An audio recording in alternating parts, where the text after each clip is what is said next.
if I was saying I wanted to be penetratively fucked every night of the week, yeah, you can look at me and be like, shut the fuck up. But that's not what I was saying. I think about it often because I'm like, oh my God. Everyone in that room was like, what is wrong with her? Girl, don't lie. And I was so flustered. I was like, no. I mean, what I was gonna say was, dude, where are you? Pick up your phone. I'm going to a song party tonight, and you're obviously invited. So call me back. Okay, love you. Bye.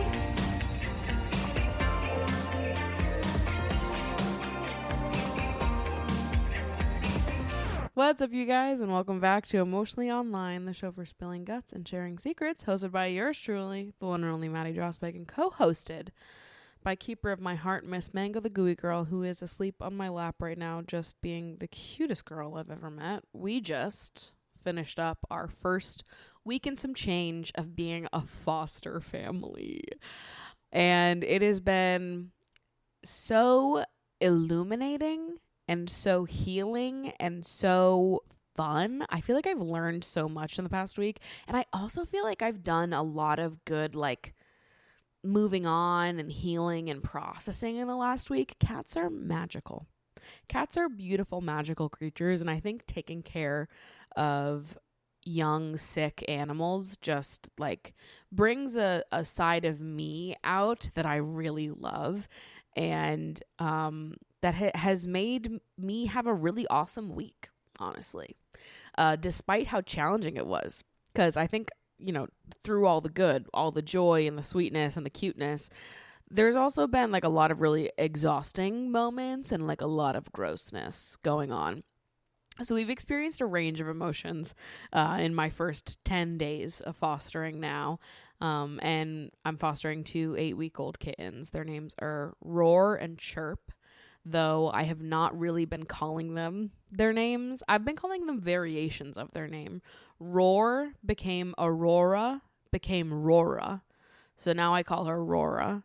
And then Chirp just became Sherpa somehow. I think it's just because I like vowels at the end.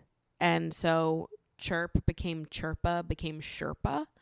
And then Roar became Rora, Aurora. I was like, such a royal, elegant name for such a beautiful girl.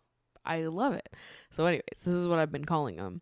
But when they came to me last Saturday, so it's been like 10 days that I've had them now. When they came to me last Saturday, they were both pretty sick with just like a case of kitten diarrhea, where basically their butts were just leaking liquid involuntarily. I know it's gross, but this is motherhood, baby. This is what I've been dealing with over the last 10 days. But it was totally involuntary. They wouldn't realize when it was happening. So it was just like, you know, they're tiny. They're literally a pound. So it's not like they're generating a lot of poop, but it's still stuff to clean up, and it's coming out of them involuntarily. So that was awesome. And I learned a lot about myself in the process of having to clean up after them and, you know, just make sure, help them in the cleaning up process, because they were definitely struggle bussing it up for the first few days that they were here. Thank God over the last like 72 hours, I haven't had to clean up anything. They're both doing much better now. They have like a renewed sense of energy now that they're not, you know, dealing with all of that. So that's been so fun and so nice to see. They are 2 of like the sweetest, most friendly girls ever. Like, so brave, not afraid of anything. It's so like interesting to see how different they are from how Mango was when she was young. And I didn't know Mango when she was that young. They're babies. But they just are so, totally unafraid of anyone. It just seems like they're immediately trusting, and they've got like this energy and curiosity about them that is so void of fear that I think is so adorable. Sherpa, my girl Chirp, she is like a sweet heart. She wants to be held. Every time I walk in that bathroom, she's like trying to climb up my leg. She loves just sitting on you and being right next to you. Roar is much more crazy. She's the one that's like bouncing off the walls and trying to fight 24/7. But the best part is that they like influence each other so much. So when Chirp is being more like cutie and cuddly and calm, Roar will mimic her. And then when Roar is going crazy, Chirp will mimic her. But it's so funny watching them like play and fight together because Roar is so much more like energetic and aggressive than Chirp is, and Chirp just sort of gets beat up by her sister. It is very funny though and very sweet. And obviously, because of the diarrhea, I wasn't introducing them to Mango, and also got to go very slow in that process of introducing cats. And so I let them sort of look at each other. I like open the door up a crack and see how Mango reacted, because I didn't want to overwhelm her at all. I'm like, she is my number one priority. Everything I care about in life, she is at the center of. So I was like, let me crack open the door and I'll see if Mango wants to take a peek in. I'm not going to force her to. I'm not going to like, have them hang out together. I'm just going to open the door a crack, sit there with her and let her look at them. And then after we started doing that a few days in a row, Mango would come over to the door when she knew I was inside and start meowing. So I was like, do you want to look at the girls again? And she doesn't really want anything to do with them, but she does like observing them. She's just, I love Mango so much. I feel like she is just like, she has like a piece of my heart just wrapped up inside of her so effortlessly. But Mango's scared of everything. She's scared of her own shadow, and she always has been. She is my anxious girl, my anxious queen. And it's funny because these cats are literally a pound. They are so small. They are so tiny. They are so harmless. And Mango is like so scared of them. In like a very sweet way. I think she's curious about them, and she's very entertained by them, but the second they get too close to her, Mango's like backing away. Mango always has to be the one to make the first move with people as well. Like Mango doesn't want you to come after her and pick her up and like you decide when you're going to be close. Mango wants to decide. Like she will choose you if she wants to choose you, and you just have to let her, because if you start walking around trying to pick her up and like bring her places, she doesn't like that. She just wants to like choose for herself, and she's a very cuddly girl. She will choose the cuddles, but she wants to choose it herself. I think the same is going with the kittens. I did end up introducing them. So the meetings through the door were going well. We did that for a few days, and then I let the girls come out and just start sniffing around. And they were sniffing around, and Mango was sniffing around, sort of watching them. And they were out here for like an hour or so doing like supervised playtime.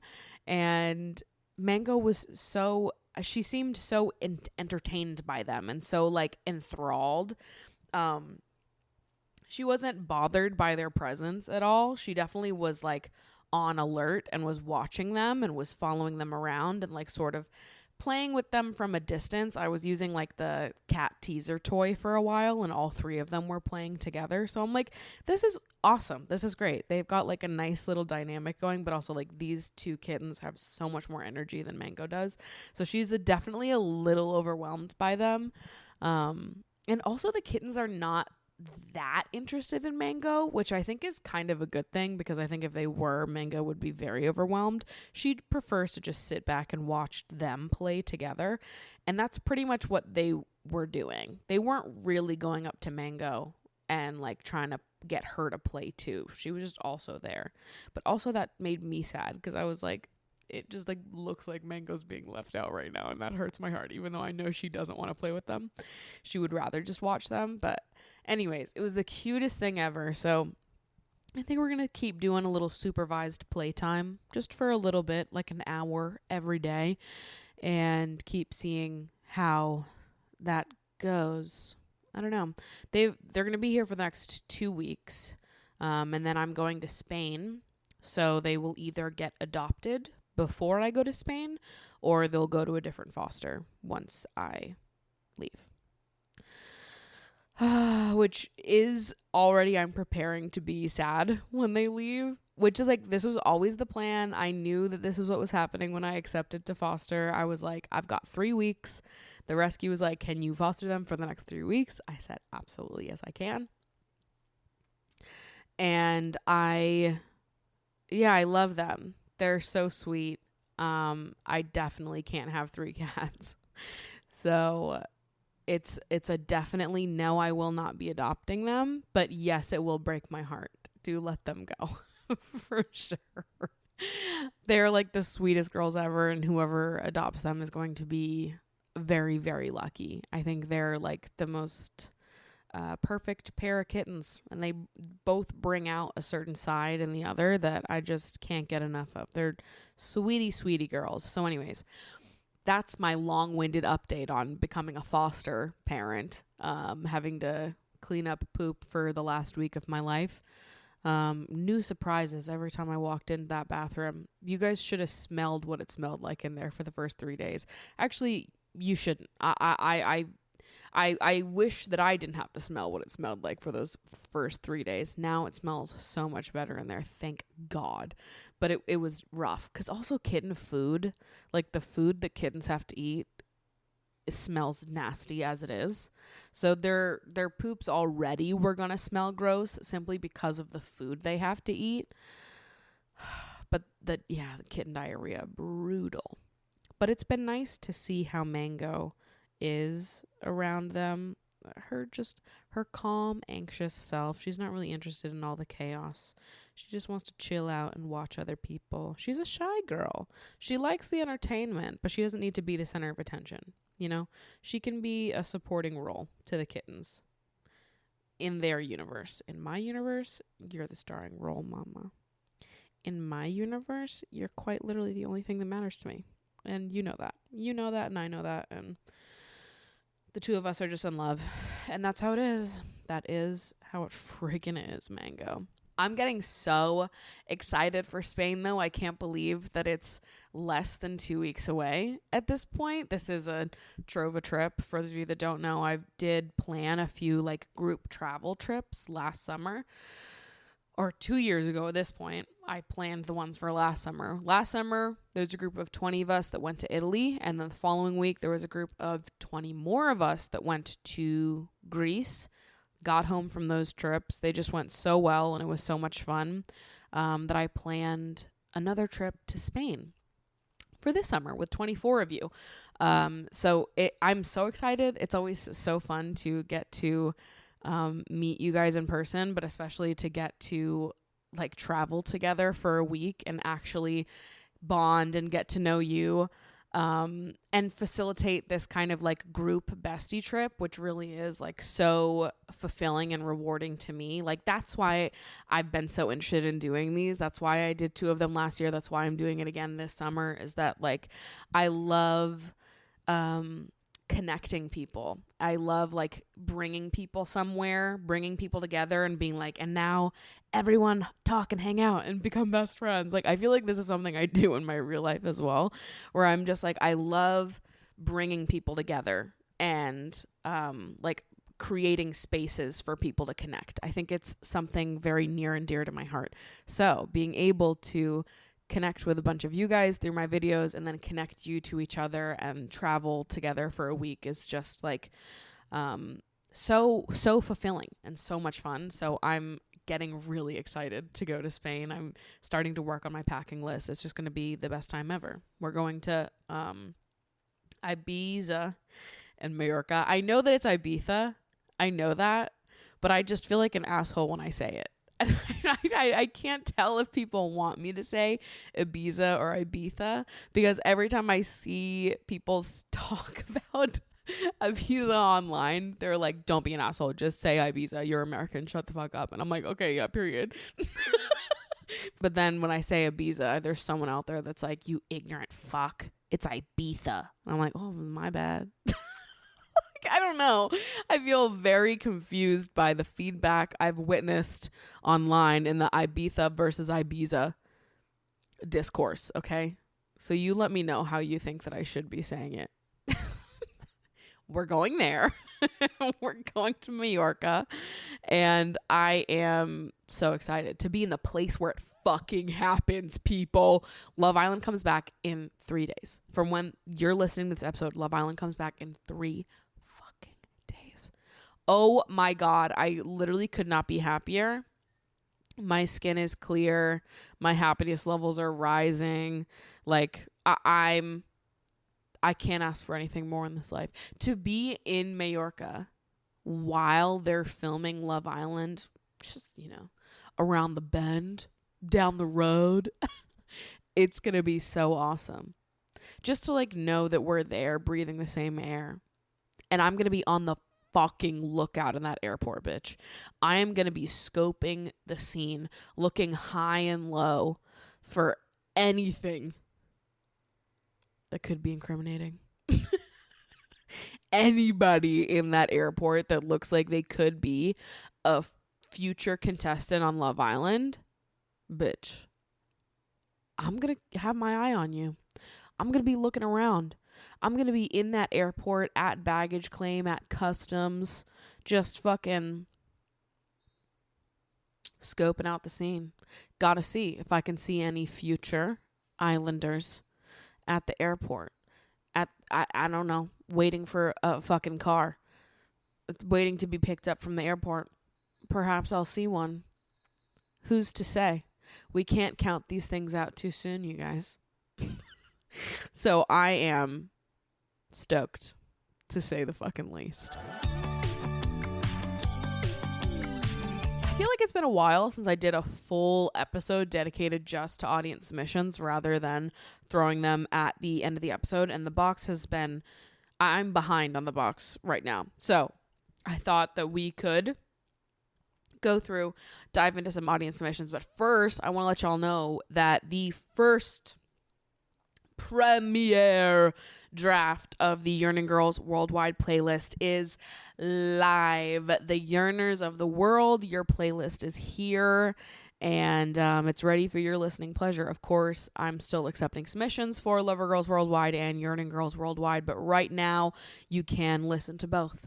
So the link to the Yearning Girls playlist is going to be down in the description. It's up, it's live, and I hope you guys love it, because I love it. And I've been listening to it nonstop over the last few days once I threw it together. But anyways, let's get focused. Let's dive into these audience submissions. Okay, this one I wanted to talk about first, just because I super quick need to correct the record here and make sure everybody understands what I was saying when I said this. Somebody submitted and said, Maddie, I need to tell you this as a Brit. You actually will never hear a British person say, I love Americans, like ever, under any circumstances. I don't know what it is, but us British people have this thing where even if we like individuals who happen to be American, like obviously I love you, we all hate American people as a collective. It's like a cultural thing that I felt you would want to be aware of, considering you're always on your pro-Brit press tour during Love Island season. P.S. Don't worry, I still love you even though you're American. I just want to be clear here that I knew that. And that's what I was saying. I feel like there's a very mutual British-American beef that goes on. Americans aren't walking around saying, I love British people. That's just me, babe. That's me. I am single-handedly repairing the image of British people to Americans. Boots on the ground in American soil, bitch. That was me. I've been going to town repairing your image. I work for the Brits because of Love Island, okay? So I was just curious if there was anybody on the British side that was boots on the ground riding for Americans because of Jersey Shore, right? I know I'm fully aware of the beef, right? Brits don't like Americans. Americans don't like Brits, right? Except for me. Except for me, and I love you guys. You have great reality TV. But I'm like, Jersey Shore must have been the equivalent. Like, there must have been somebody over in the UK that watched Jersey Shore and was like, those Americans, pff, I love them. They're fucking crazy. It's crazy over there. Like, I That's what I do. There's got to be someone that was doing that. Like, who was running PR for America when Jersey Shore was running? Okay. Like, there's just, I just needed to know. So that's what I was saying. Not that I didn't think there was a beef or that I thought British people loved Americans. For sure aware of this very mutual beef. But I just think that if there wasn't someone boots on the ground running PR for America because of Jersey Shore, then there should have been, right? Because I think that everybody should be saying I love the Brits over in America when the Love Island season is running. And you know what, to be honest with you, most people that watch Love Island here will say that. I feel like I hear other people who watch Love Island UK, like if I'm like, I fucking love British people, they're like, you know what? Pff, me too. I love Love Island. Like, I can imagine. But the thing is, it's like, you know that that's going to piss off some British people anyways, where they're like, what, you like British people because of Love Island, because of like the worst people this country has to offer. And I'm like, yeah, that's the point. That's the exact trade-off with Jersey Shore too. I mean, you have like Jersey Shore, which I love Jersey Shore. Okay. I'm a Jersey Shore expert at this point. Ask me any question about Jersey Shore and I know the answer. I love Jersey Shore. The cast of Jersey Shore is not a great representation of Americans either. Nobody's saying I'm going to put my best foot forward. That foot is fucking Mike the situation. Like, nobody's saying that it's the best. It is. It is how you connect people with taste across the globe. You know what I'm saying? What Love Island has done to the UK for me and for many other Americans is huge. Love Island UK repairing British image overseas. It is. It's happening. And I just was like, I feel like Jersey Shore could have been the equivalent. Which I've heard from some that it was. And for those of you that entertained me and did say that it was, thank you.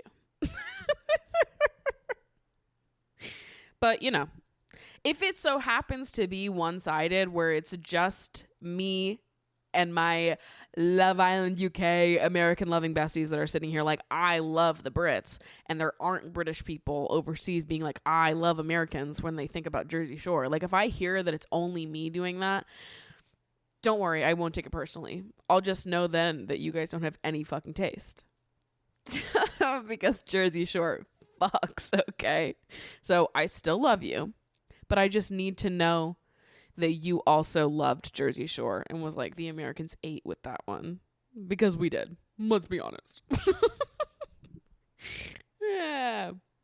But listen, I'm pro healing the American Brit beef. All right?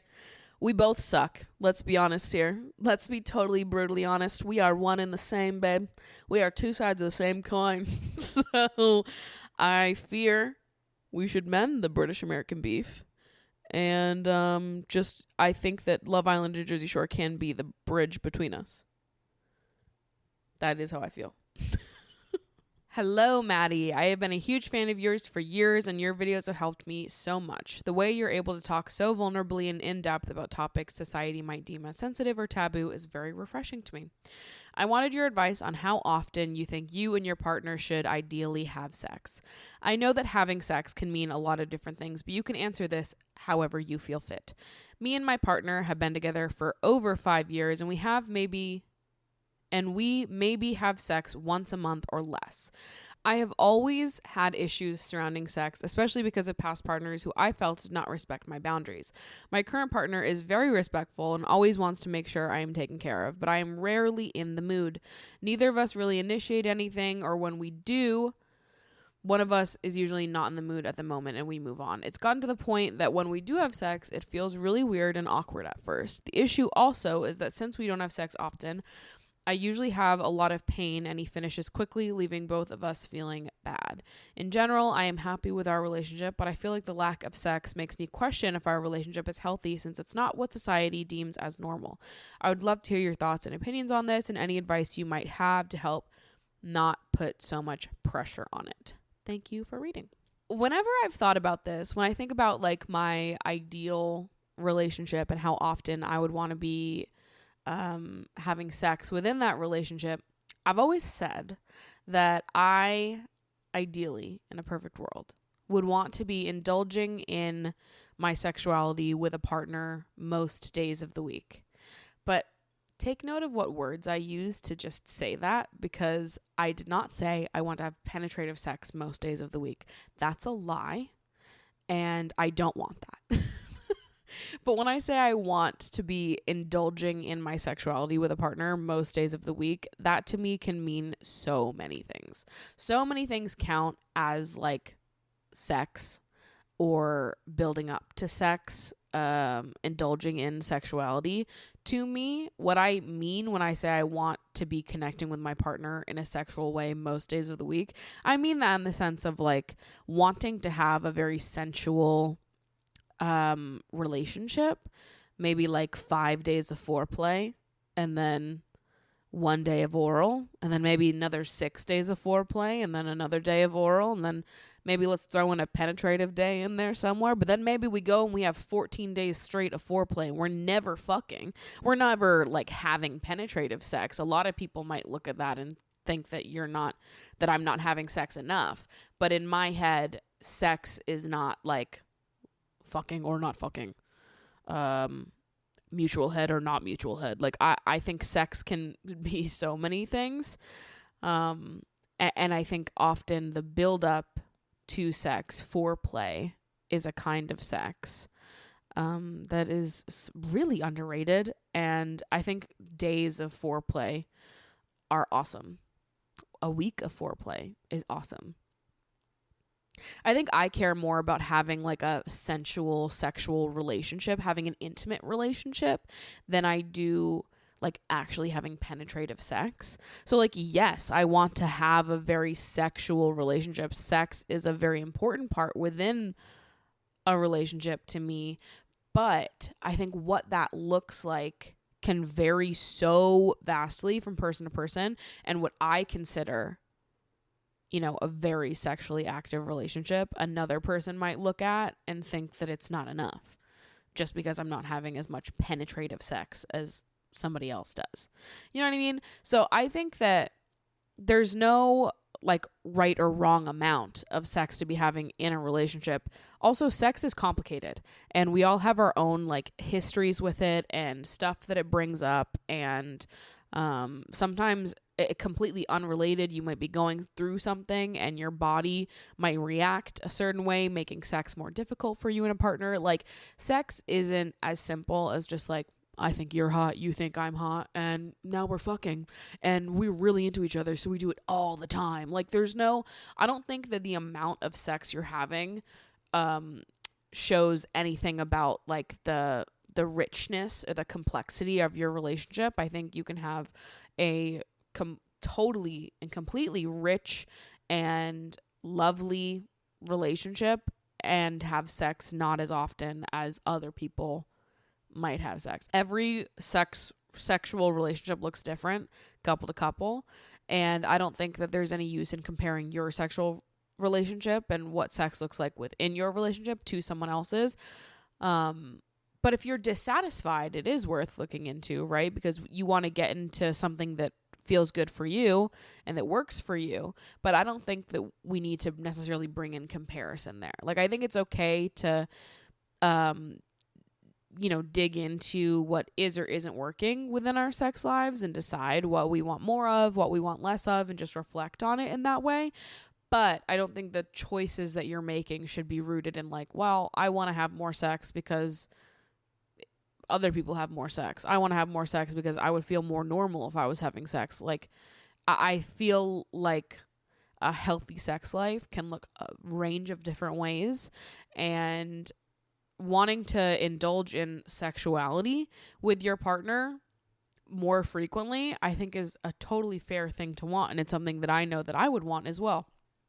And also I think as a couple, accepting that like sex doesn't always have to be penetrative sex, opens up a lot of doors in what like a satisfying and fulfilling sexual relationship can look like for the both of you. I just don't know how beneficial it is to judge yourself based on these like made up boundaries of what a healthy sex life looks like within a relationship. you know? I think that, to me, so much of sex is foreplay. So much of good sex is the buildup.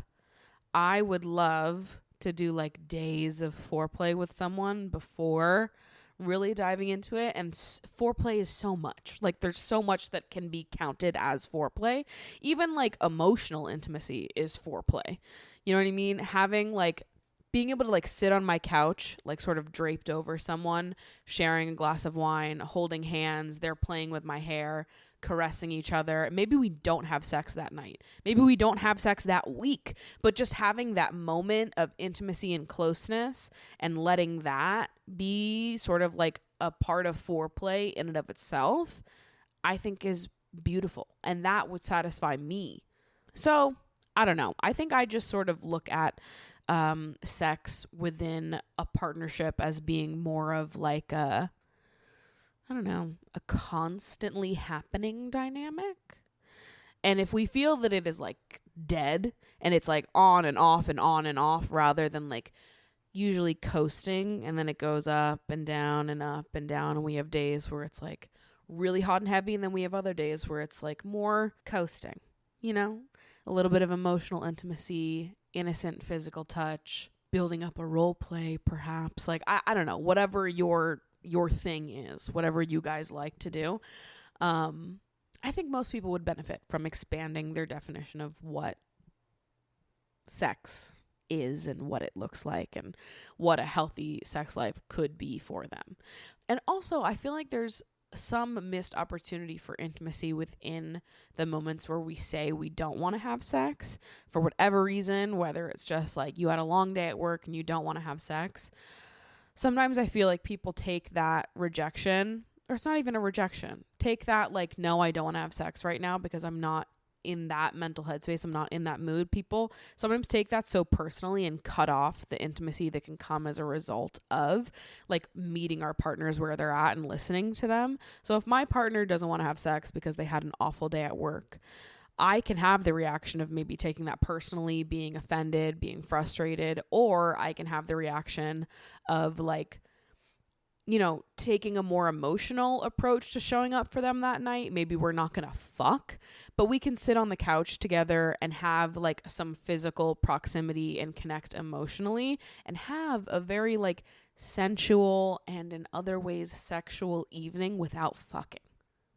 Do you know what I mean? Like, I just feel like sometimes people get so wrapped up in like needing to fuck and like wanting to have penetrative sex that we miss out on the moments of like build up and connection that feel so sexy when they're added up in like just day-to-day life without actually physically having sex.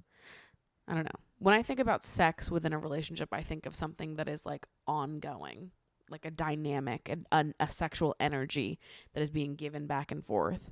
And sometimes that sexual energy amounts to oral or penetrative sex. Sometimes we're actually, you know, that sexual energy amounts to an orgasm. And other times that sexual energy amounts to other things, but it's still going somewhere. It's always being passed back and forth. You know what I mean?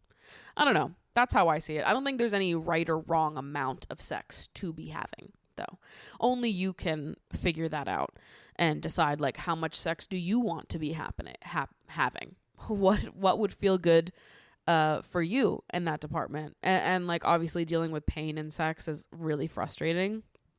And if you haven't talked to a gynecologist about that yet, I would suggest doing that because sometimes there can be reasons for pain during sex that they can help you investigate. But it's hard, you know, there's so much that goes into sex. You have to be gentle on yourself and be easy on yourself. People make it seem like it's a lot easier than it actually is, and be like, yeah, we fuck every single night and that just is what it is. First of all, I would never want to fuck that often. I am not interested in having frequent penetrative sex. If I have penetrative sex, I can't have penetrative sex the next day. I can't do 2 days of penetrative sex in a row. My body doesn't work like that. If yours does, congratulations. Mine doesn't. I can do penetrative sex and then oral the next day, and I might even need, I don't even think I could do every other day for penetrative sex. Like, I don't even, actually, I don't want that. Not even can I, because I don't physically think that I can, but I also don't want to. But that doesn't mean that I don't want to indulge in exploring a sexual dynamic with my partner. You know, I just think that we would all benefit from expanding our definition of sex. You know? And can I just say, when I was reading this submission, I was having flashbacks to something embarrassing that I did one time a year ago. And, you know, I've thought about this multiple times too, but it's just so mortifying to me when I say something and people misunderstand me and then I don't get to explain myself, which obviously right now I just explained to all of you guys sort of my view on it and what I would want if I was in a long-term relationship. Right. I was doing my friend's live podcast last year, and at some point during the live podcast, they had asked me this question and were like, if you were in a long-term relationship, how often would you want to be having sex? And my answer was, as I just said, most days of the week. And the audience had such a visceral reaction to what I said. Nobody agreed with me. Nobody was on my team. Everyone was like, oh, why, girl? And I remember being so flustered that was the reaction that I don't think I fully explained myself the way that I just did. So you guys understand that I'm not saying I want to be fucked every day of the week. That would be crazy. Okay. I'm not saying that that's what I want to do. Though, like, I could explore oral most days of the week. That's not crazy to me. I'm also just thinking of like how often I'm exploring my sexuality solo, how many nights of the week I am masturbating, how many nights of the week I am exploring sexuality in a solo sense, and also knowing that my definition of sex is wide, okay? Wider than most, perhaps. So when I'm saying that I want to have sex with my partner, engage in sex with my partner most days of the week, when I'm saying it doesn't feel that fucking crazy. If I was saying I wanted to be penetratively fucked every night of the week, yeah, you can look at me and be like, shut the fuck up. But that's not what I was saying. I think about it often because I'm like, oh my God. Everyone in that room was like, what is wrong with her? Girl, don't lie. And I was so flustered. I was like, no. I mean, what I was gonna say was so I think I just said nothing, actually. I think I was so flustered at that reaction that everyone in that room just thinks that I genuinely want to have penetrative sex most days of the week in a relationship, which could not be farther from the truth. Really is so devastating. So devastating that I butchered that interaction. And, you know, I've thought about it multiple times. This isn't the first time that I've thought about that. I've relived that moment on multiple occasions and been like, I'm so embarrassed. I talked about that moment in therapy after it happened. I was like, oh, this is so embarrassing. Anyways, just brought that right back for me. So, to answer your question, no, I don't believe that a lack of sex means a relationship is unhealthy. I think the sex is a complicated thing. It ebbs and flows, and figuring out what a healthy sex life looks like in your relationship is going to be different for everyone. And also I think it's okay to be dissatisfied with your sex life within a relationship and work on exploring how it could be improved if that's what you want. Right? There's nothing wrong with acknowledging that you want things to be different if you want things to be different. But if you don't want them to be different and you're happy with how they are now, that's also fine. You know, I don't think there's a right or wrong way to have a sex life. It's just about what works for you and your partner. But comparison is, you know, the thief of joy and whatever else they say. So I would just try to take note of when you're comparing your sex life to other people's sex life and judging yourself through the lens of like what you think you should be doing versus assessing what your sex life is and asking yourself, like, am I satisfied with this? Is this what I want? Is this what I'm comfortable with? Like, if I want it to be different, how can we work on that? How can we change that? Rather than being like, is this what other people would want? Why do I want it if other people don't want it? Like, who cares what other people want? What do you want? Ask yourself what would feel best for you, and accept yourself wherever you're at with that. Sex is complicated. Don't be too difficult on yourself. Hi, Maddie. Love the pod. It's been getting me through a rough breakup. Rough as in I still love him, and I'm scared I'll never find someone I'll be able to be that romantically, emotionally, and sexually vulnerable with him again. Anyways, I'm doing a little bit better than I was at the beginning. I no longer feel the constant need to text/call him, but I'm still missing him a lot. We never set a clear timeline moving forward. We agreed we didn't want to never talk to each other ever again and want to try to be friends potentially in the future. We still follow each other, and he was still on my close friend's private story, and be real, he was always the first viewer. Was that healthy of me to check? No. I went on a girls trip last week and I posted a night one pic of me looking hot as fuck. The next day I went to look to see when he viewed, again, probably not healthy, and realized he muted me on socials and removed me from Be Real. I know he probably did this because constantly seeing your ex doesn't help you move on, especially seeing them looking hot and having a fun time.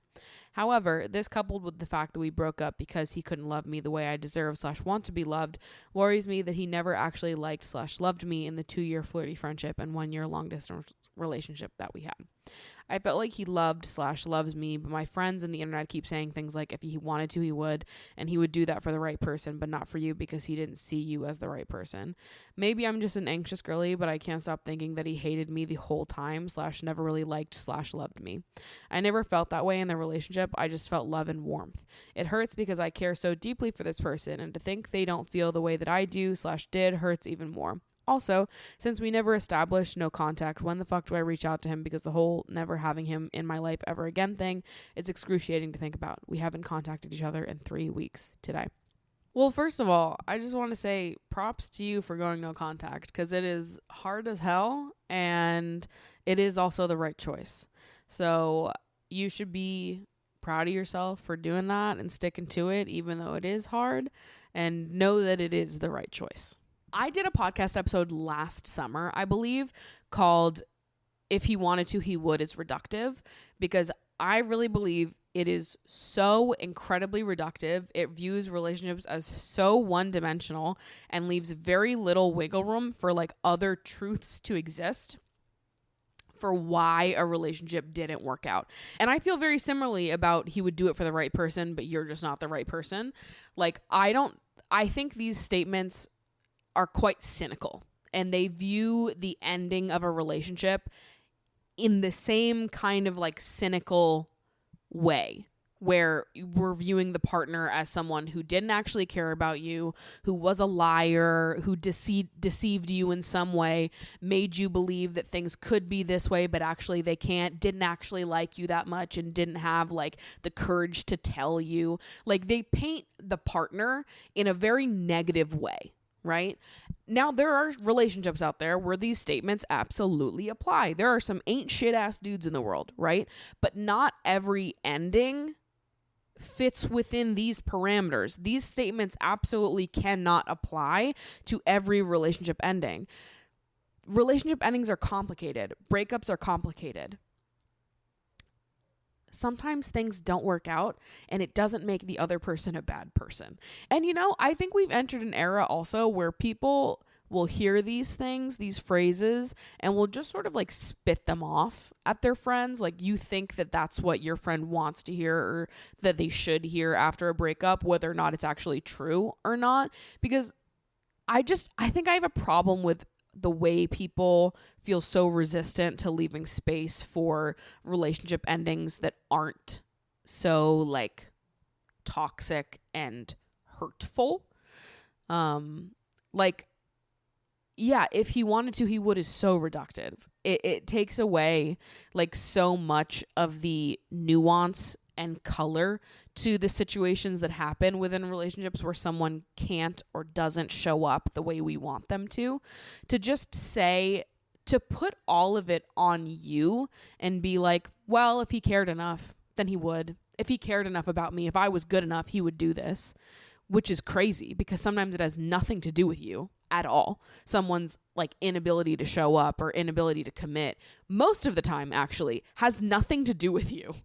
And it's not a matter of if they wanted to, they would. They might want to, but they might be going through their own set of circumstances, have their own traumas, have their own issues that prevent them from showing up for you in that way. It has nothing to do with you, though.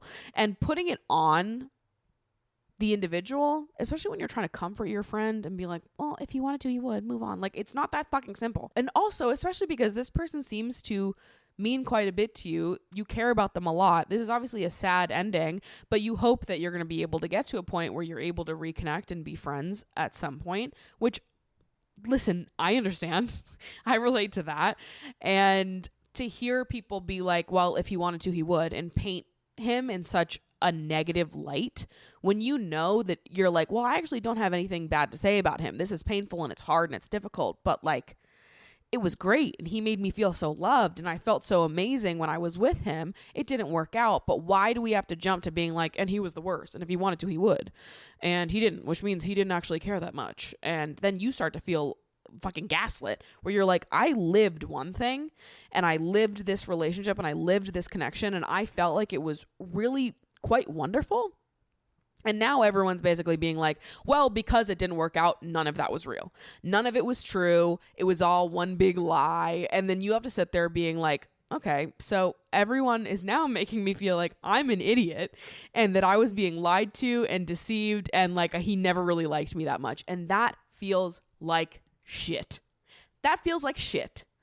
So this is why I don't like these phrases, because I think they're reductive. I don't think they cover the wide range of experiences we have within dating. And I think more often than not, when you're saying these phrases to your friends and they don't apply, you are like cutting off your friend's ability to confide in you and be vulnerable with you. Because if you're just like, this is such a painful breakup and ending that I'm going through, like, I feel very attached to him. We're going no contact. That's going to be really hard, but I hope that we have like an ability to connect in the future. And you're reminiscing on like all the good times and how hard it is. And your friend's response to you is basically to be like, well, if he wanted to, he would. So guess he didn't. And that sucks. So fuck him. Like, we go down the fuck him route when it's totally unnecessary. Listen, I'm the first person to be like, fuck that man if a fuck that man is deserved. But when a fuck that man isn't deserved, going down that path just makes you feel like a fucking moron. It makes you feel like you were lied to, like you're an idiot, like you weren't actually loved that much, like it was all just one big like ruse and you got duped. Like, it does not feel good. When you say things like this to your friends and it doesn't apply, it feels like shit. So perhaps save the if he wanted to, he woulds for the most ain't shit ass dudes you've ever met in your life. Okay? There are absolutely situations where these things apply, but I'm telling you, more often than not, it is more complicated than that.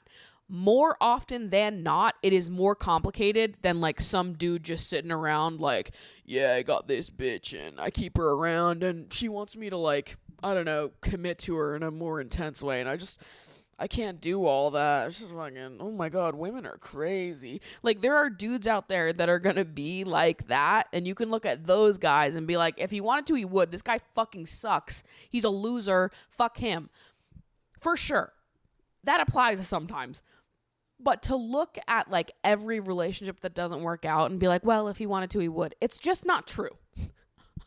It's just not true. And sometimes things don't fucking work out. And there's a range of reasons why they don't, that if he wanted to, he would, does not cover. And it only serves to make you feel shittier and doubt your own lived experiences.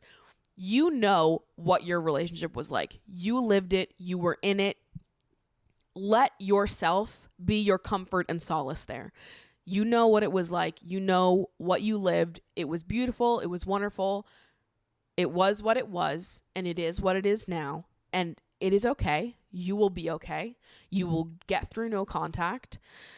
It's going to be hard at first, but then you will settle into it, and I think you will know when you are ready to reopen the door to friendship. I think it takes a long time, though, like a long time, like longer than you think it's going to be. So I would just work on accepting the no contact, settling into the no contact, and committing to the no contact. Do not even think about the point in time far into the future where you can reopen a friendship. I don't think it's anytime soon, so we don't have to think about it right now. Right now, we're just going to focus on our healing, hanging around people that make us feel heard and listened to and loved, and, doing our own thing for right now. You're doing the right thing by going no contact. I'm so sorry that so many people have given you such reductive advice and reactions to what you're going through, because it's totally unhelpful.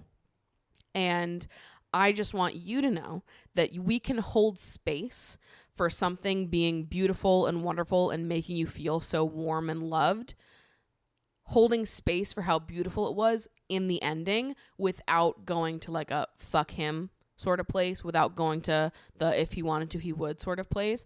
There are a whole range of reasons why people can't be what we need them to be. And most of the time, they have nothing to do with us. So we don't need to take it personally in that way.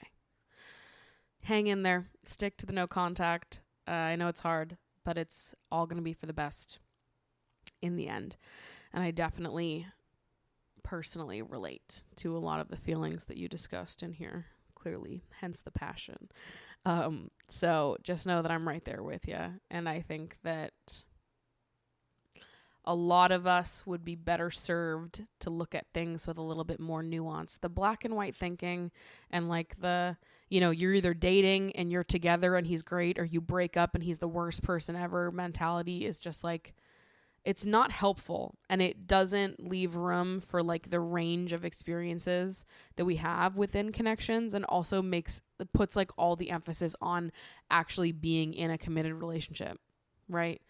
Like if you're not in a relationship, if you break up, if it wasn't forever, then it wasn't as great as you thought it was, and there had to be something wrong with it. Like I think that we can let things be beautiful and wonderful and like acknowledge when they've run their course, when things come to a close, when we no longer align, without it going to like a more negative place. I don't know. I just feel like those kind of quotes are for cynics. And I don't think that people who, romantics who crave nuance, I don't believe those phrases are for us. Unless it's like the most ain't shit ass dude in the whole fucking world. Then for sure, go off with the if he wanted to, he would. But like for most situations, I would say those phrases are super fucking reductive, and don't let it get inside your head too much. So I'm getting married this year. My partner has 2 friends who are also getting married. I follow their fiancés on Instagram as we're pretty good friends and hang out with them as a group. Both women have been posting their journeys to their wedding bod, including updates on their exercise, meal plans, weight loss, etc. I don't subscribe to the whole wedding bod because I feel like you should just be yourself and look like yourself on your wedding day, and that aiming for the perfect body is unrealistic and setting yourself up for failure. I try to ignore it and just do my own thing, but recently have been struggling with my body image, and I can't help but think this has something to do with it. My body's recently changing the way my weight is distributed, as I am in my late 20s and my body is currently going through some changes.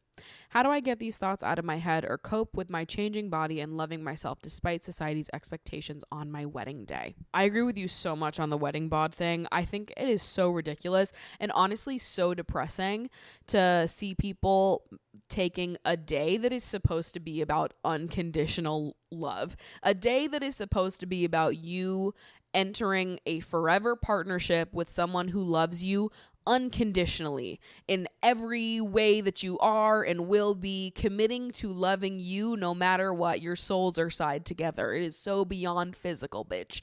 To take a day that is supposed to be so full of like unconditional love and turning it into something that is so physical and so attached to a like fleeting physical figure that isn't even the one that you normally naturally have is so it's just so depressing to me.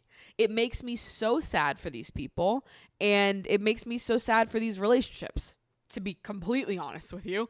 Like I just yeah, I don't like it. I don't like it at all. I don't like that culture.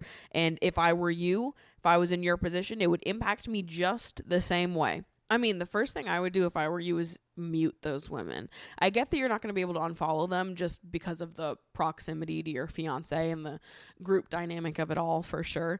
But at some level you've got to protect your peace, you know, and consuming that kind of content when you're not someone that subscribes to that bullshit, which thank God you're not, it is going to be harmful to you. It really does make me so sad to think about people being like in pursuit of a wedding bod. Like you get engaged and then you spend from the day of your engagement to the day of your wedding in pursuit of like a smaller body for your wedding day that obviously is not your body's like natural settling point, and it is you trying to change yourself for this one day, and then, you know, you'll go back to being a normal person afterwards. To put yourself on like a wedding diet is crazy. It's crazy. And it's so, I don't know, if I was getting married, if I was engaged to someone to be married and we're committing to life together, we're committing to love each other unconditionally, you know, today, in the good and the bad, when we're young, when we're old and wrinkly, like committing to love someone in all their forms. I mean, it would make me so sad if my partner was doing this. If I was gonna get married to someone and they were like on a mission to make themselves look different for a wedding, that would keep me up at night. I would be like, oh my God, I love you today. My love for you is like so much more powerful than physical. The physical is nothing, right? It's fleeting. Obviously, I'm fucking attracted to you. You're sexy as hell. But the physical, what we look like, how our bodies change, what we look like now, what we look like 30 years from now, none of it matters. Like, I'm in love with you today. I don't know. It just, to make love about our physical bodies just like is so supremely depressing to me. I don't know. It is icky. Anyways, if I were you, I would mute them and just try to protect your peace there a little bit. I think it's going to be harder to get those thoughts out of your head when you're consuming them so actively from other people that you are close with because of your fiance. And I think that just removing yourself from that equation and removing that content as being something you have to consume is going to be awesome. Like, the reality is that our bodies will change and do change throughout our lives. And like, part of what makes love so beautiful and wonderful is how so not physical it is. I would love you if we were specks of dust. Okay? I would love you in every universe, in every lifetime. Like, I hope that when we die, that our souls are just knotted together so intensely that everywhere we go, wherever we go next, we are together. If we come back, if reincarnation is a thing and we both come back as fucking bricks in a wall, I hope that my brick is right next to fucking yours forever. And isn't that so beautiful? Isn't that why we're here? You know, it's about the love. Nothing else matters. I am just dying to watch a movie right now, so I'm going to go. I'm going to go because I need to kick my little feetsies up and relax. I saw Hitman in theaters yesterday, and it was kind of flop-tina, I got to be honest. And I like Linklater. I've watched a lot of his movies, but Hitman was kind of flop-tina. And it's not that surprising because it's like so Netflix, but I'm like, it was ugly. It was a very ugly movie. It was not shot very well. The color grading was hideous. The locations were bad. Like, it just, everything was bad. It was all ugly. And I was like, is this just, it's like the Netflixification of Linklater. This is just like, okay, here it is. Uggo. Big uggo. I gave it 2.5. Because it was still entertaining, right? Both lead characters are ridiculously sexy. And I did enjoy myself. But, yeah, I can't say it was one of my favorites of the year. And I was at least a little shocked because going into this, I had heard great things. Everyone that I had known that had seen it, that I respected the opinion of, did like it. So I was sort of like, what was going on here? Because this movie is ugly. Kind of bad. Not bad. It was just okay. It was completely mid, but I think my expectations were a little high because other people said it was great. And also, I really do like other Richard Linklater films. But anyways, I need to go cleanse my palate and watch something else, watch something new. So follow me on Letterboxd if you want to see my reviews. I do be logging everything I watch on there. And you can also follow me on Instagram at Maddie Drosbeck if you want to see more of me and also see more of my foster babies, because I have been posting them and little updates about them on my Instagram story. So with that, I love you guys so much, and I will see you in next week's episode.